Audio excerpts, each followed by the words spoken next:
Time that I saw Kuma in One Piece, I just thought he was a goofy guy. I mean, showing up in Mary Joie when Doflamingo and everybody is talking to the Five Elder Stars, or should we say Five Elder Planets?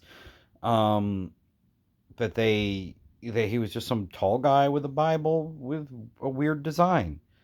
And then the next time you see him, when he first interacts with the Straw Hats, he's pretty terrifying because he shows up after the defeat of Gecko Moria and he puts a very dangerous threat down for Zoro. Take all of Luffy's pain, or he'll kill everybody, basically. So Zoro takes the pain, and, that's the whole nothing happened moment. And then the next time you see him is in Shibori Archipelago. And, it's like when it first happens, you're like, what? Because he hits everybody and makes them disappear. And then you get further along, and it's just mind blowing how deep and thoughtful of a character Kuma was. And it really, he probably has one of the most heartbreaking backstories because of how much tragedy continually happened to him. It wasn't just like a one and done sort of thing. Um, and it even recontextualizes everything that's happened with Kuma in the past. Namely, if Zoro didn't take that pain, either the pain would go back into Luffy, or Kuma himself would have taken that pain. And that's crazy. Secondly, he purposely thought of where to send all of the Straw Hats to make sure they got stronger. And he was doing all of this because he believed in the sun god. And now with his latest chapter and what happened to Jenny, it just keeps going. The hits just keep coming, and it is pain.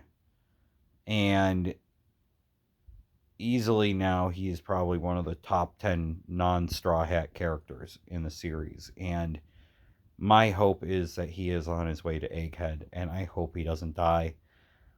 I know that he doesn't, Oda doesn't usually kill his newer, he doesn't kill characters in the present very often. But since the time skip, there have been more instances of characters actually dying.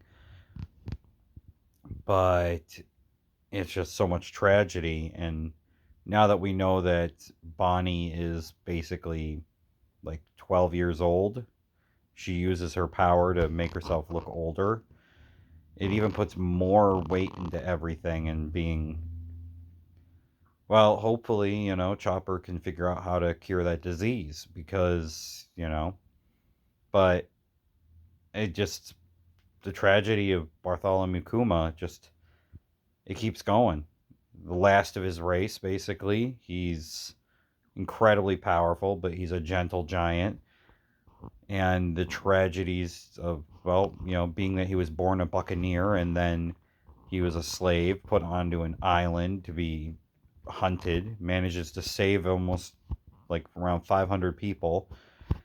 Then he becomes a priest basically in a church, and I think, well, I don't know what's going to happen, but I feel like chapter 1100 that's coming up is when Kuma is going to show up in the main story.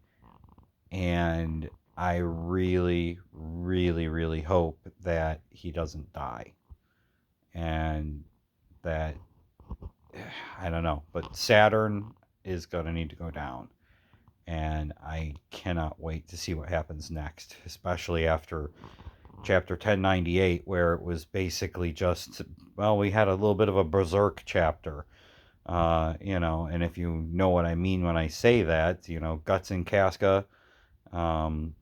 I don't really want to go into any more details. This was very heavily implied how bad it was.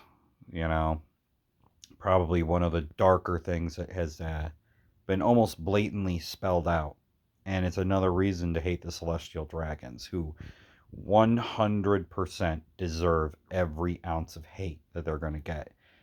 And I am ready for the red line to be destroyed.